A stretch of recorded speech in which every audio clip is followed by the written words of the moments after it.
APPSC forest bit officer PYQ ఎనాలిసిస్లో ఇది మన 5th వీడియో అండి.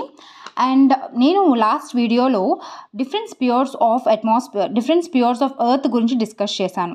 అందులో డీటెయిల్డ్గా హైడ్రోస్పియర్ అండ్ అట్మాస్ఫియర్ గురించి ఇంపార్టెంట్ పాయింట్స్ అయితే మనం డిస్కస్ చేసాం. Now will talk about lithosphere. So ఎందుకు ఇది ఇప్పటికీ రిలవెంట్ అనేది నేను లాస్ట్ వీడియోలో చెప్పాను కదా. ఎందుకు? బికాజ్ మనకి లాస్ట్ టైం ఫారెస్ట్ బిట్ ఆఫీసర్లో హైడ్రోస్పియర్లో లార్జెస్ట్ పార్ట్ ఏంటి అని అడిగారు. So Pacific ocean.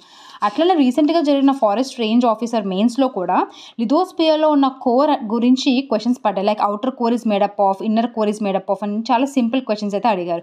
సో ఖచ్చితంగా బేసిక్స్ మీద మనకి స్ట్రాంగ్ ఐడియా అయితే ఉండాలి. Okay, now today a topic is lithosphere. So లిథోస్పియర్లో మనకి 3 పార్ట్స్ ఉంటాయి: core, mantle and crust.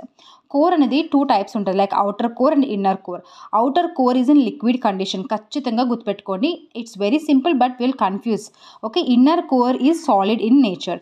And then మనకి అక్కడ ఉన్న మినరల్స్ ఏంటంటే మెయిన్గా it is made up of nickel and iron. Then next important layer is mantle, ఇది మధ్యలో ఉంటుంది. అది మెయిన్ ఇంపార్టెంట్ టర్మ్ గుర్తుపెట్టుకోవాల్సింది ఈస్థెనోస్పియర్.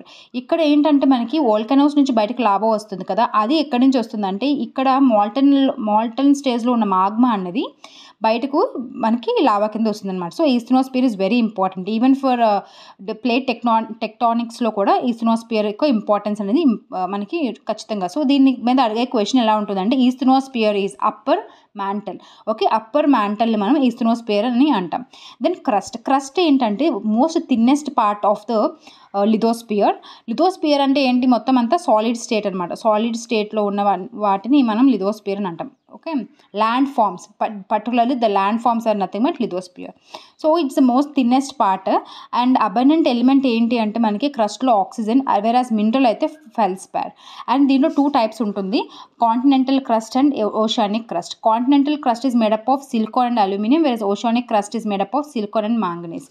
And then some basic GK like highest peak ఏంటి? Mount Everest. డీపెస్ట్ ట్రెంచ్ ఏంటి? Mariana trench. లార్జెస్ట్ కాంటినెంట్ ఏంటి?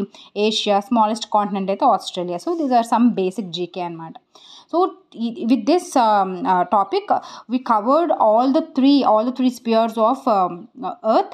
మనకి biosphere గురించి ఎట్లనో మనం ఎక్కువగా చదువుతూ ఉంటాం కదా. So I think this is enough. Please revise these bits multiple times so that it is very useful for you and you can easily remember without any confusion in the examination hall. I hope it is useful for you. Please subscribe my channel and share with your friends. And at the same time, always be motivated and definitely will crack this exam.